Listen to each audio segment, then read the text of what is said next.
Welcome to Monday, welcome to Countdown Day, and this is going to be a bit of a difficult one. As a matter of fact, this is a topic that I have avoided for the last 2, 3, 4 years, however long I've been doing this. However, I think it finally came time that we do the top 10 Transformers that fans just hate.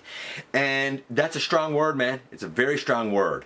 And I think we're going to learn as we go through here that there's some very justified reasons for disliking and hating a character, and some that are not so justified. This topic, one that I've avoided for a while, is going to be our focus this time around in the latest GotBot Counts Down.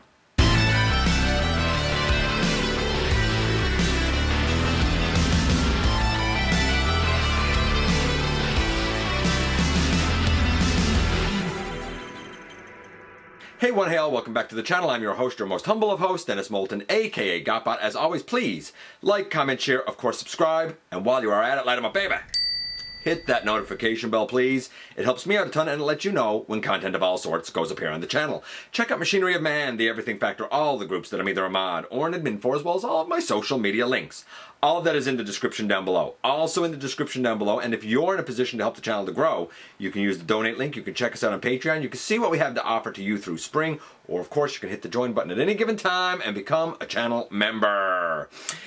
And like I said, this is a difficult one because I knew that there were going to be people who would kind of misunderstand it, but I also knew that there were going to be people who were going to pull in their prejudice and their political beliefs into something that's supposed to be fun. And indeed, that happened once with our honorable mention, which I'm not going to deal with now. I'm actually going to deal with it after we do the list, because it is one that I personally find very troubling that anybody would have voted for at all. And I really don't want to spend much time on it. And I certainly don't want to sully the rest of the list, which is indeed meant to be enjoyable and fun, hopefully.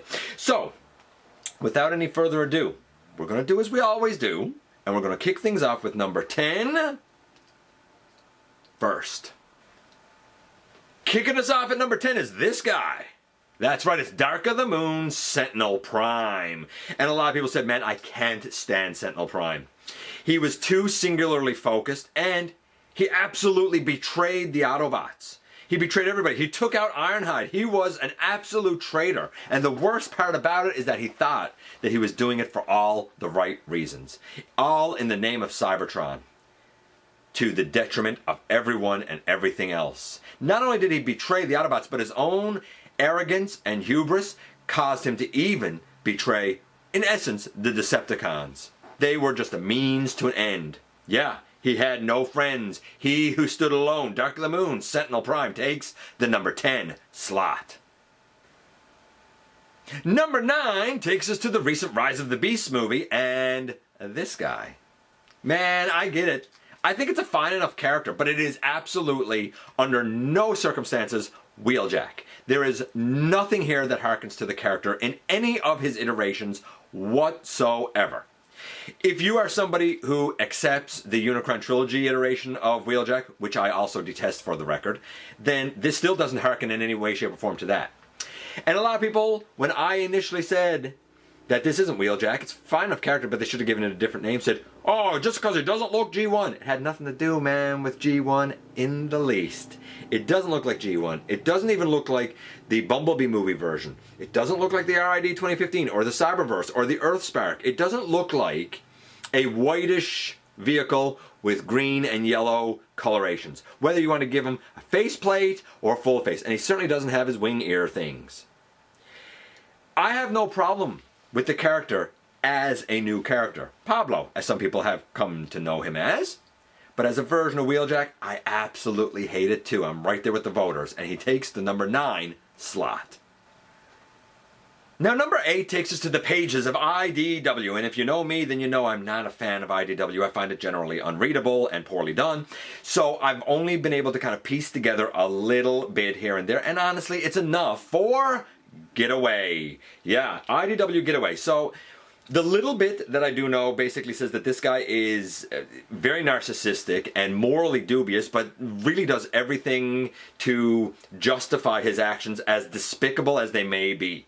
He is noted as basically turning on and betraying literally everybody he came in contact with, to the degree that he had some domesticated scraplets that he used to kind of feed his victims to. By the end of his run, after he tried to really extinguish Cyclonus' spark with his own sword, he ended up being tricked into believing he was taking the hand of Primus, when in reality it was a ruse by his own domesticated scraplets. And this guy ended up being devoured himself, reduced to only a few scraps of metal. Probably a fitting end for such a hateful character. IDW Getaway takes the number 8 slot.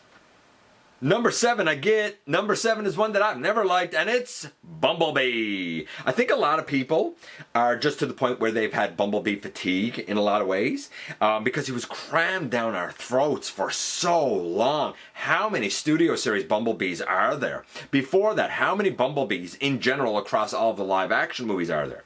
He was also front and center in Transformers Prime. He was front and center in RID 2015.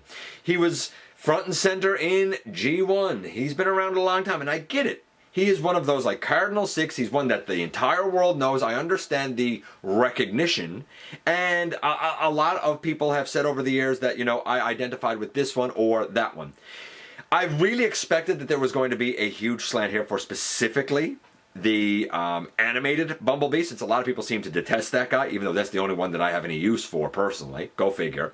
But Bumblebee, I think he's just been played out. I think he's just been overpushed for far too long. And I think people are just sick of it. And for that reason, he takes the number 7 slot. You know what? I absolutely understand number 6 as well, because it's this guy. John Ironhide. What a terrible, awful character. It's all bad enough that they got to partner him up with Kicker, who I absolutely detest. As a fictional character, it is not just, I think, the worst Transformer. I don't think Kicker's just the worst Transformers character. I think Kicker Jones is the worst fictional character in any franchise. I see zero about him redeeming at all, and Ironhide's not far behind. He is so young, so immature and childish. He idolizes Hotshot and Rodimus and Scorponok to the degree that it's fanatical, where if anybody even questions them or says one bad thing, like, he gets right defensive and sooky and childish about it. He's granted, for some weird reason, the spark of combination, but I don't think I wouldn't trust him to pour a bowl of cereal, let alone do anything worthwhile. His skill is minimal. It may get there one day, but he comes off like a petulant little toddler with more power than he can handle. And a lot of fans felt the same way, enough that the terrible John Ironhide was able to take the number 6 slot. And now a hush falls over the crowd, because we've reached the ever-popular, ever-coveted halfway mark. And at the halfway mark, we actually have a tie with this guy. This isn't Spike. This is Daniel Witwicky and this guy. That's right. It is Skids. Some people tried to vote for Skids and Mudflap. They were not getting the same votes. In fact, they had significantly different votes. And while both are most definitely highly offensive and stereotypical representations of a very outdated series of tropes that really were kind of gross back in the day, and in the 21st century exceptionally so, that a lot of people felt like that Skids was just more of a loudmouth, more in the way, more boisterous, and overall more offensive. It's a shame, because the designs were definitely unique, they were definitely different. It's too bad that the characterizations were so wildly offensive. That's why Skids is here. As for Daniel Witwicky here, I mean, what a bumbling little nuisance who does nothing really for nobody except get in the way, be loud, be obnoxious, and really just be an all-around nuisance. I don't know, Spike. Raise your kid better, you know? Although, to be fair, a lot of people don't like Spike either. Maybe they just don't like the Witwicky family. Although Carly didn't get any votes. Go figure. Whether you dislike Skids from the live-action movies or this guy, either one of them, both of them, take the number 5 slot. Number 4 both surprised me and didn't surprise me, and it's Starscream. Why this version? Because most of the votes that came in were for the aligned continuity Starscream. Some of them referred to what he did in the novel. Some of them referred to how he handled the Trypticon base and the Seekers and stuff in the video games. Some of them referred to the way he was in RID 2015, and some of them for the way he was in Transformers Prime. Some people voted for Starscream from G1 and from some of his other iterations. Nobody voted for the Armada version. Go figure, right? Because he was heroic there. Certainly by the end.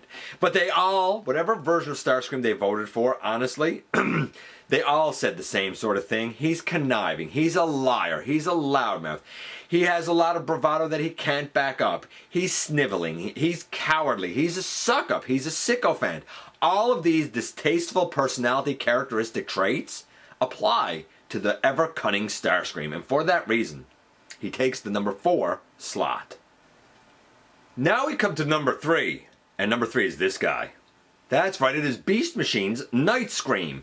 And I understand it. I mean, Nightscream is always angry. He's always adversarial. He is rude. He's confrontational. He defies orders. He goes off and does his own thing. He's impetuous. He has a lot of really negative traits. There's no doubt about it. And whether it's, Viacon or Maximal, you know what? If they rub him the wrong way, he has no problem getting in their face and causing a stir. Plus, I'm pretty sure he has that sonic scream thing, which is both annoying and disastrous in and of itself. The saddest part is, as hated as he is for all of those terrible personality traits, he kind of comes by it honestly because he ended up having to survive on Cybertron himself in the shadows, in the alleys, as a street kid, basically, after Megatron conquered the entire planet. He didn't want to side with Megatron, so he went out and struck it out on his own. He learned to be hardened. He learned that the world is not his friend, and unfortunately, that colors the way he acts. At his core, he might have a good heart or a good spark, so to speak. But his outward exterior is the representation of a really troubled, annoying, distasteful, dislikable young Maximal. And for that reason, for all of those bad personality traits, or those ones that are usually deemed to be negative personality traits, poor Nightscream takes the number 3 slot. Oh man, top 2. And at number 2, we have Hot Rod. Rodimus got 1 vote.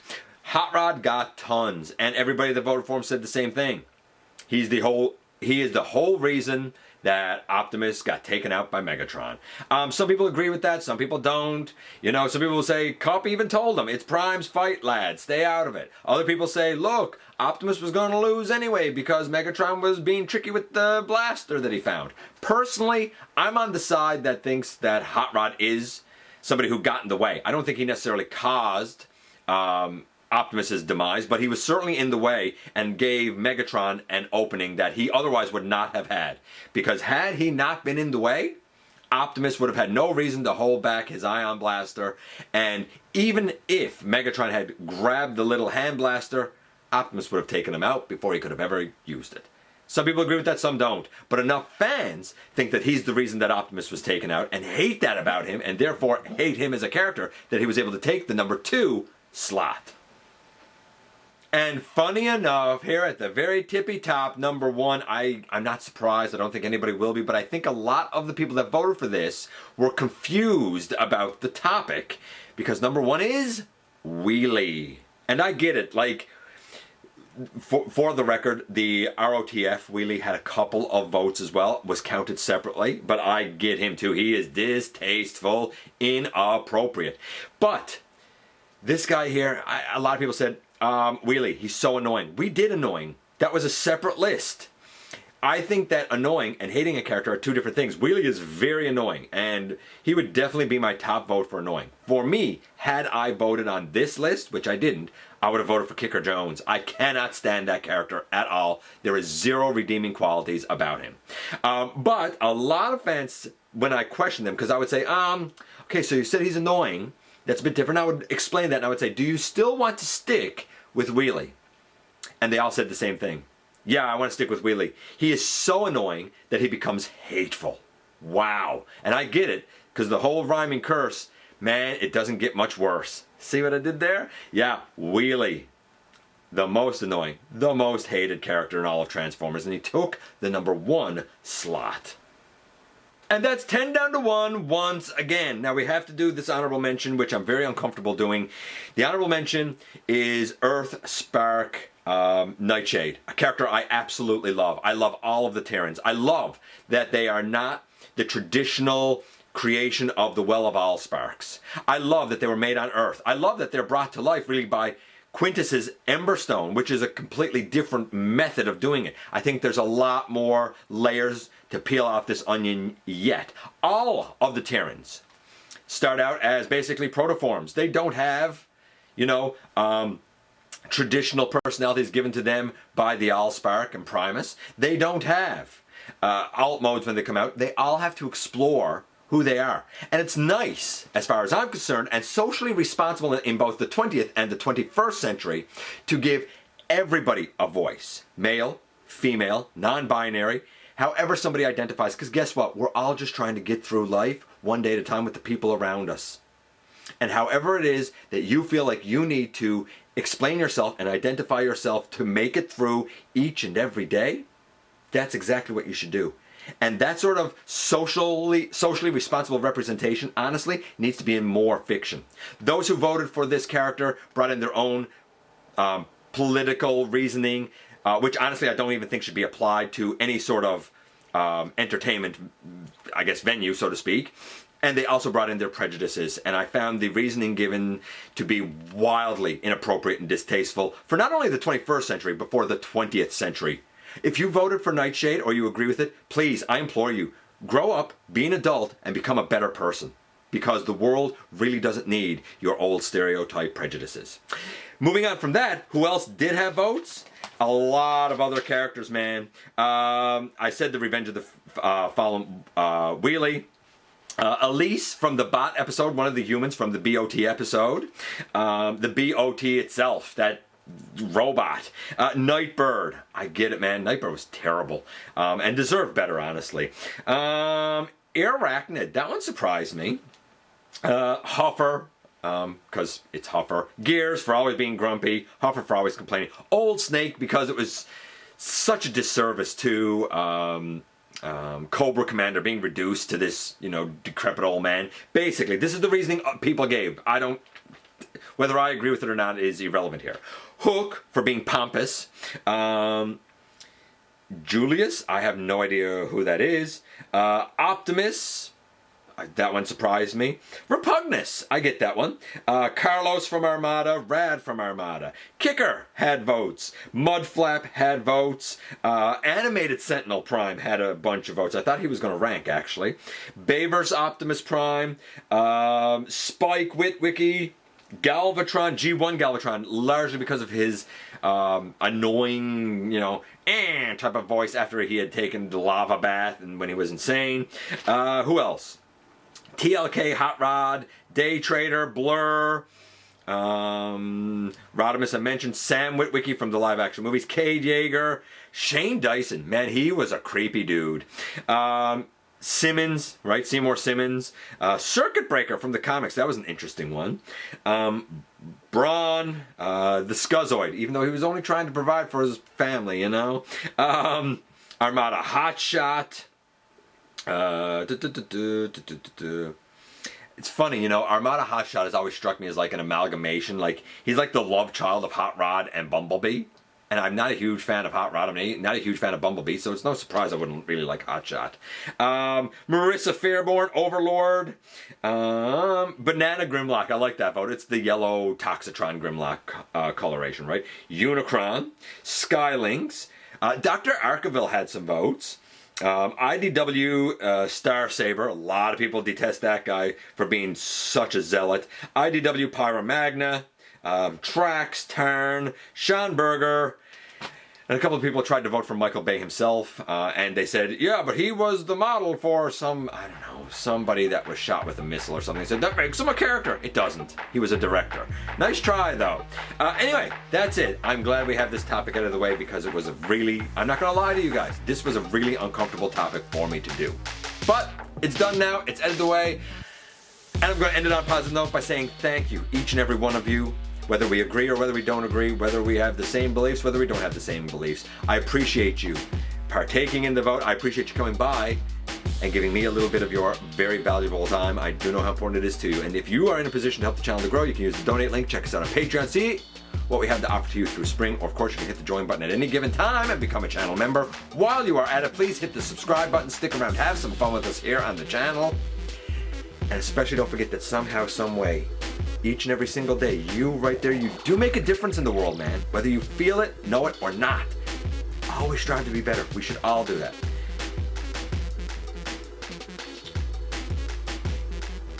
Yeah, you always make a difference in the world, whether you believe it or not. And I look forward to the next time that you and I get together to have another visit, either in the live streams on Thursday nights at the stop motion premieres or the old-fashioned way right here inside the videos.